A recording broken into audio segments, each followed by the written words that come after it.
Mas marami ang umaalis kaysa sa dumarating sa Araneta Center Bus Terminal ngayong Easter Sunday. May ilan kasing ngayon pa lang magbabakasyon. Yan ang tinutukan live ni Isay Reyes. Isay.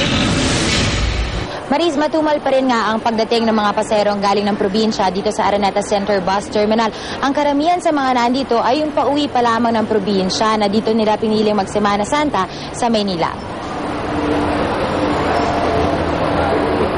Pinili ng ilan nating kapuso na ngayon pa lang magbakasyon. Gusto raw kasi nilang iwasan ng dagsa at mahabang pila ng mga pasahero sa Semana Santa. Ngayon ko inabil yung vacation ko.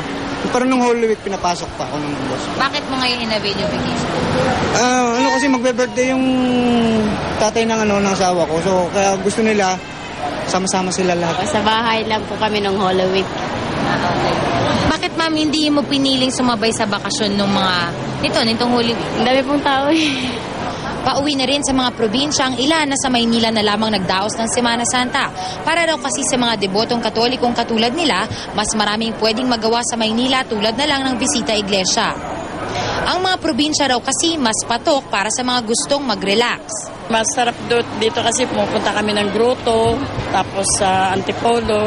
Talagang dinadahin namin yun. Pero problema pa rin daw ang pagsakay dahil maraming bus ang naiipit naman ngayon sa mga probinsya. Ang pasahero po nasa probinsya na po lahat.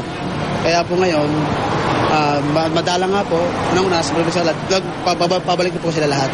Kaya naantala ang dating sa Quirino Highway, may one-wayhan. Minsan inaabot sila ng 1 oras kalahati, 2 oras kalahati. Patuloy pa rin ang mahigpit na seguridad sa terminal. Mananatili pa rin ang police assistance buong magdamag, gayon din ang pagpapaikot ng K9 units.